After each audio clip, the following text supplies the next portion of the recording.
Didn't make a video for 3 weeks. So, got the truck behind me. Back to the shop. Supposed to go today and haul a load of cattle. Didn't happen. By explain why. So I was off for 3 weeks, 2.5 weeks. I ended up overhauling that thing. Didn't record any videos of it because I didn't do it in this shop. I did it a friend of mine in Lincoln, and I will abbreviate what exactly we did. So I ended up leaving the twin turbos on it.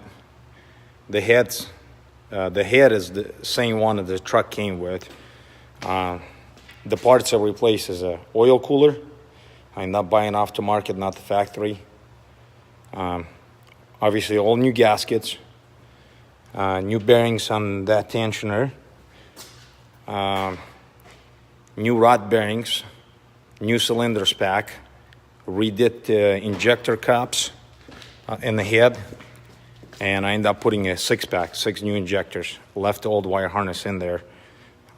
This wire harness I replaced before. Some people gonna say why I didn't do a main bearings. The main bearings I did about 7 or 8 months ago. Anytime I buy a truck from auction, I do rod and main bearings, harmonic balancer, and lots of gaskets. Like I redid all the exhaust. So what I end up using for cylinder packs, I end up using the factory Caterpillar remans, and it's not an 18-to-1, it's 16-to-1 compression. So I basically turned this thing in, I would say 6NZ compression. That's what they run, 16-to-1. It's actually end up buying a 10R7172. That's a Caterpillar part, and that's lowers the compression, so you have a less potential to blow in a head gasket. I did cut the counter bore on it. What was it? 30,000s, I believe so, 30,000. I had it written down someplace. And I ended up having a sleeve protrusion across the whole deck. They all were exactly a 4,000. So that's where you want to be, in my opinion. You don't want to go too high or too low. You want to keep it a sweet number. So what happened today, reason I didn't go get a load of cattle, when I was putting the oil pan back on, I was debating, should I do a new oil pan gasket. They're about 280 bucks. It's a rubber one, multi-use. Usually just put a silicone right here in the corner, which I did. I cleaned it out, cleaned the block out, cleaned the pan out and everything. Guess what?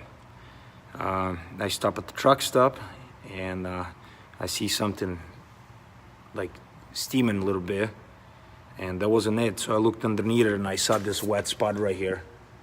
As you guys can see, a little bit of oil. So I said, okay, I hate oil leaks. They absolutely drive me nuts. And another thing I saw right there, a couple drops of oil. I can't stand oil leaks. I can't explain how bad I hate them. So the day when I got the truck done, the oil line, that back there, I hooked everything up, fill it with oil, coolant, the whole thing. Decided to start it, and I forgot to hook that line up way back in there. They start gushing oil all over the place. So I got this covers for the turbos wet. They still kind of greasy. So anytime you put a truck under the load, you can see it's kind of steaming it out. It will be for a while. Stepped in and bought a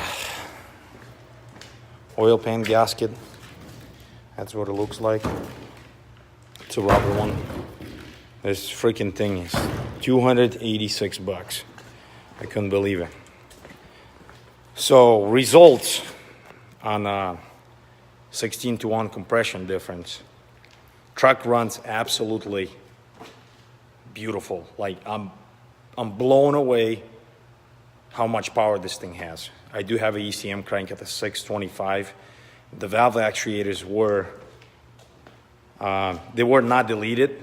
They're still there. The ECM thinks it's still there. And the ECM thinks they work. When I run my overhead, I do 65,000 instead of 30,000s.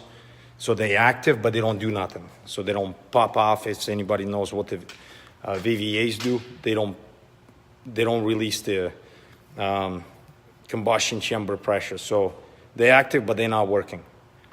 And boost pressure is roughly around between 50 to 52 pounds of boost. Fuel mileage have no results as so far. I got a 500 miles on it. I did a load of cattle last night, and just got home. Supposed to go get another one, but it didn't happen. Did a little bit of painting. Looks like I need to take this filling tube off tomorrow. And there's O-ring, and I got to put a new O-ring on. I forgot about that. So keep an eye on my oil. It's pretty damn clean, and it's not going anywhere. Coolant looks good. Come on. Coolant looks good. Did couple new fuel lines, and that's basically it. Maybe something else I'm missing. Oh, the reason I end up overhauling this thing is cylinder number 1, which is right here. We took the head off of it. There's on the pictures. Took the head off of it. Everything looks good. Sleeves do kind of look like they've been used. Some places cross-hatching was gone. No scratches, anything like that. The sleeves were not scored. Next day I show up, we start pulling pistons and sleeves out. Soon we pulled the number 1 piston out. The fire ring on the piston number 1 was broken in half. It didn't fall off, it stayed there, but basically broke off. And that gave me the sign why I was burning oil, because it got to that point, if I end up doing something heavy like step deck or even a cattle, every 1,000 miles I almost have to add a gallon of oil. Rest of them look good. The rest of them were fine. No issues with that. Like I said, it got tired. The cross edge started going away from it. The head, I mean, it's like brand new. I mean, no cracks on it, nothing. Anywhere the water, like on thermostat housing, it looks like brand new inside. No rusting and nothing. The block looks really, really good. Be honest with you, I'm thinking I wouldn't even have to run it.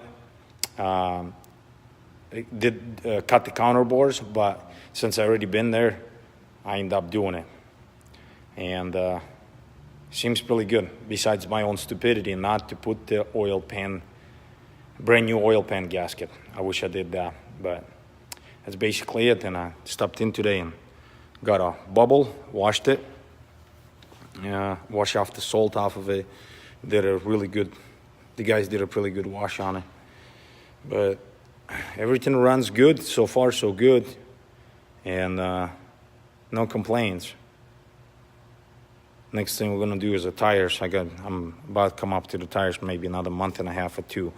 I will do tires. So tomorrow, I got to drop the pan off and put a new oil pan gasket. But that's basically it. Thanks for watching.